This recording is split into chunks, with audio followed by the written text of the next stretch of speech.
L'histoire n'est pas banale. Elle commence comme un conte, un matin de septembre sur l'île des Ambiers. À la surprise des riverains, d'étranges visiteurs sont venus troubler la quiétude des lieux.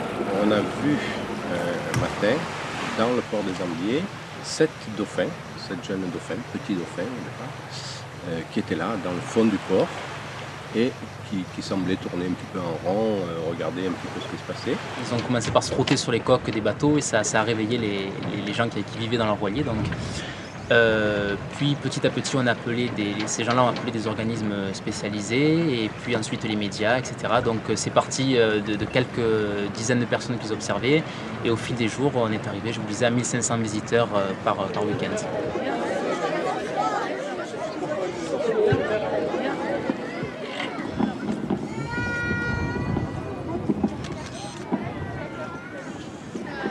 Les avantages, c'est qu'on a pu sensibiliser beaucoup de monde à la protection de la faune méditerranéenne.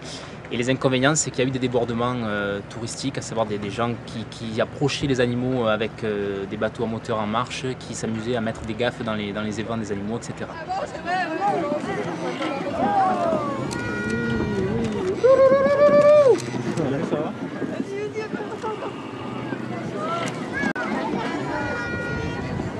On a proposé un code de bonne conduite, un peu comme ce qui se fait pour le whale watching, sans que ce soit législativement parlant quelque chose de répressif. Donc c'était des conseils qu'on donnait aux gens. Des fois il fallait être très insistant, surtout certaines personnes manifester des pleurs hystériques et parfois même de la violence pour aller nager avec des animaux. Donc c'est quelque chose quand même qui engendre un certain comportement particulier chez les hommes. Et je me demande d'ailleurs parfois s'il vaut mieux pas étudier le comportement des humains dans ces conditions-là que le comportement des animaux. Alors dès que ces dauphins sont arrivés, nous à l'Institut océanographique Paul Ricard, on n'est pas spécialiste du tout des dauphins. On fait de l'écologie, on s'occupe du milieu marin en général, mais on n'est pas spécialiste du tout des mammifères marins. Donc quand on a vu arriver ces dauphins, eh bien, on a pensé à prévenir nos collègues, les gens qu'on connaît, et qui eux connaissent les dauphins et savent travailler avec eux un petit peu et essayer de tirer des conclusions sur leur comportement, pourquoi ils sont là, etc. Et donc c'est comme ça qu'on a fait appel à Eric, avec qui on avait déjà travaillé depuis un moment. Le premier jour, la chose qui importe le plus, c'est filmer ces dauphins le plus tôt possible, car on est quasiment certain qu'ils vont repartir dès le lendemain. Donc essayer de faire un maximum d'images et éventuellement de reconnaître tous les sexes des individus si toutefois c'est possible. Le problème en fait le premier jour, c'est que la visibilité dans l'eau, dans le port, était vraiment quasiment nulle. Donc c'était très difficile de s'approcher des dauphins. Les dauphins en plus étaient en train de dormir. Et donc pour moi, il faut quand même respecter quand même ces animaux. Il était hors de question de foncer vers eux, quitte tout ça pour quelques petites informations qui n'étaient pas vitales finalement. En plus, je pense que les dauphins étaient assez stressés de se retrouver comme ça entre des quais en béton. Donc il fallait, de mon côté, il fallait que je me contente de faire ce que je pouvais au niveau caméra et pas exagérer après ma relation avec eux. Les dauphins des Ambiers sont des sténélas, communément appelés bleus et blancs, une des 4 espèces de delphinidés qui peuplent la Méditerranée. Les dauphins bleus et blancs sont une espèce très très commune en Méditerranée. Le seul souci, c'est que ce sont des dauphins que l'homme ne peut jamais approcher, qu'on retrouve souvent à les travailler de navires, mais dès qu'on essaie d'aller à l'eau avec eux, ils disparaissent. C'est une espèce très très peureuse. Le week-end est passé, la foule partit. 2 dauphins restent désormais dans le port. Il s'agit du dauphin blessé à l'aileron dorsal. Eric le baptise Pointe Blanche. L'autre s'appellera Pointe Noire, en référence à une petite tache sombre sur sa dorsale. Craignant que tous deux ne disparaissent dès la nuit suivante, Eric enfile sa combinaison et prépare sa caméra sous-marine. Il va essayer de reconnaître le sexe des dauphins, mais la visibilité est quasiment nulle.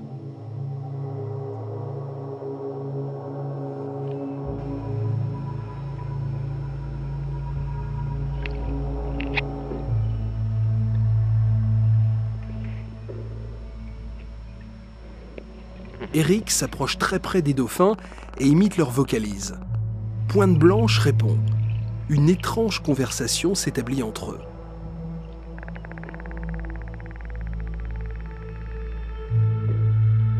C'est un dialogue de sourds, mais la communication est bel et bien enclenchée. Pointe Blanche s'approche d'Eric au point de le frôler. Parfois, il se poste à 20 cm de sa tête, immobile pendant quelques secondes. Le dauphin finit par présenter son ventre. C'est une femelle.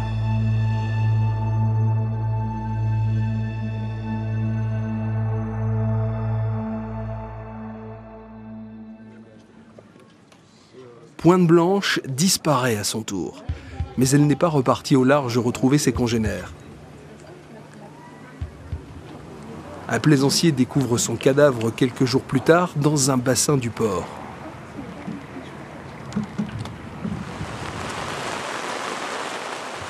L'automne s'installe aux Ambiers et le mystère s'épaissit. Pointe-Noire tourne maintenant seule dans le port. Paradoxalement, les fortes pluies améliorent la visibilité. Eric en profite pour retourner à l'eau et va essayer d'en savoir plus sur ce dauphin. Il y a eu enfin une journée où la visibilité dans l'eau était vraiment exceptionnelle. Ça a été l'occasion de reconnaître le sexe de Pointe-Noire, puisque à ce moment-là, je n'avais toujours pas pu la deviner. Et il y a eu vraiment une relation, mais vraiment une réelle relation de confiance, puisque la delphine s'est approchée très très près de l'objectif et quasiment au ralenti est passée très très près de moi et le ventre à l'air. Et j'ai pu très facilement reconnaître son sexe et reconnaître que c'était effectivement une delphine.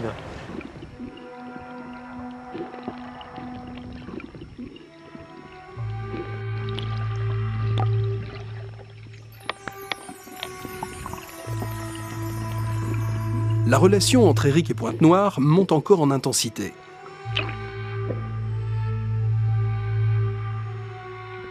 Les scientifiques sont perplexes. Les raisons de la présence des dauphins resteront sûrement un mystère, mais ils ont l'intime conviction que les dauphins sont venus chercher de l'aide. Et puis là, vraiment, cette expérience m'a bouleversé, je dirais, surtout dans la dernière étape. D'abord, on s'est demandé pourquoi, qu'est-ce qu'ils faisaient ici, ces dauphins qui sont restés quand même plusieurs semaines ici. Quelles étaient leurs motivations, pourquoi est-ce qu'ils sont venus là. Et finalement, avec le recul, de plus en plus, je pense qu'ils sont venus chercher, quémander une aide humaine. On se rendait compte qu'au plus le temps passait, au plus ces animaux vocalisaient en surface, ils faisaient du bruit en fait grâce à leur évent, et c'était vraisemblablement des appels. L'hypothèse va être confortée par le dernier volet de cette histoire. Pointe-Noire a mordu un hameçon dans le port. Le trident est profondément enfoncé dans le rostre et l'empêche de se nourrir. Eric a peur qu'elle ne s'épuise et finisse comme Pointe Blanche. Il pense d'abord à la nourrir, mais la delphine prend l'initiative.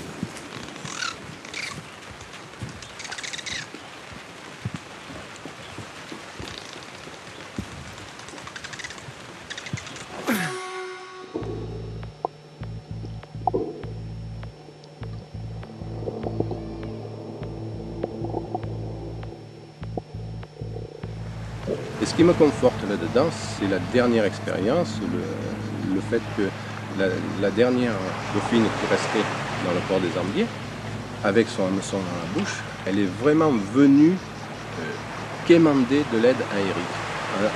En disant, entre guillemets, j'ai un truc là dans la bouche, ça m'empêche de manger, je vais crever si je le garde, est-ce que tu peux m'aider?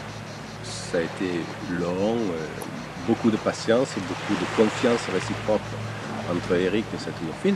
Et vraiment, cette vision, moi je n'étais que spectateur, mais ça me conforte dans cette idée-là. Je suis sûr vraiment que la dauphine qui avait la hameçon, elle est venue demander à Eric de lui enlever. Il a fait confiance, elle lui a dit, moi je ne peux pas m'en sortir, fais quelque chose pour moi. Donc, dans un premier temps, elle est venue dans mes mains, et j'étais trop surpris pour pouvoir faire quelque chose. J'ai bien vu qu'il y avait cet hameçon planté au fond de sa bouche, mais j'étais pas prêt. Et je pense qu'elle non plus de toute façon. Il a fallu presque 40 minutes de communication comme ça, avant de se mettre d'accord, avant de savoir si la chose était possible entre elle et moi. Alors ça a pris beaucoup de temps. Eric s'est mis au bord sur un petit canot, les pieds dans l'eau, à essayer de l'amadouer, et la dauphine tournait, virait, s'approchait de lui, venait, puis perdait un petit peu confiance, avait un petit peu peur probablement. Il est vrai qu'à un moment donné, je me suis rendu compte que la delphine préférait l'extraction de l'hameçon, mais pas avec les pinces en fait, c'est-à-dire avec mes mains. Donc il m'a fallu avoir cette main gauche gantée pour lui faire comprendre qu'elle va me permettre de rentrer dans sa bouche, puisque les dents des dauphins bleu et blanc sont vraiment très pointues. Et grâce à une autre main qui sera nue, je pourrai précisément voir l'emplacement de l'hameçon, puisqu'il est vraiment très solidement planté. Et je vais arracher de la gencive si je peux tirer dessus. Et il faut vraiment que je sois très précis, très rapide, afin qu'il n'y ait pas d'accident, que ce soit pour elle et pour moi, puisque si elle s'affole, si elle me claque la bouche, je pourrais perdre les doigts, je pense. Ce que je faisais en fait, c'est soutenir sa tête avec la main droite, dans un premier temps, vite caresser son œil, et essayer d'extraire l'hameçon avec la main nue, puisque de toute façon avec la main gantée, je n'aurais pas eu cette précision.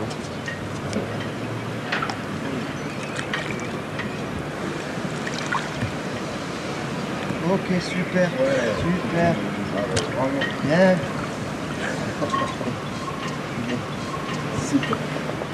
Ce qui s'est passé, c'est que bon, il a fallu que je fasse mon travail avec les doigts, faire ce que je pouvais faire. Mais de son côté, elle m'a aidé, c'est-à-dire qu'elle a tourné sa tête à un moment donné pour vraiment m'aider à extraire l'hameçon. C'est-à-dire que la symbiose était totale. On a fait l'action à tous les deux, en fait. L'action était commune. Voilà. À partir du moment, il y a une chose qui comptait, qui était essentielle, c'est que ce dauphin retourne parmi les siens. Et le problème, j'ai pensé qu'on était arrivé en relation de confiance telle qu'il fallait vite couper les ponts parce que j'avais peur que cette delphine reste parmi nous. On a déjà eu des cas comme ça de dauphins dits ambassadeurs qui sont restés près des hommes, qui sont restés plusieurs années. Et avec ce dauphin, ça ne me paraissait pas possible. Il fallait vraiment qu'elle regagne les siens. Donc il m'a fallu vraiment couper les ponts, c'est-à-dire casser le relationnel. Donc ne plus aller à l'eau et continuer à nourrir pour qu'elle reprenne des forces et espérer qu'elle puisse retourner au large avec d'autres dauphins. Tout laisse à penser que Pointe-Noire est retournée parmi les siens. L'étude comportementale montre un regain d'activité avant son départ. Les Stennella ne sont jamais revenus nager dans le port des Ambiers. Reste une belle histoire d'amitié entre les hommes et les dauphins, un récit dont on fait les légendes.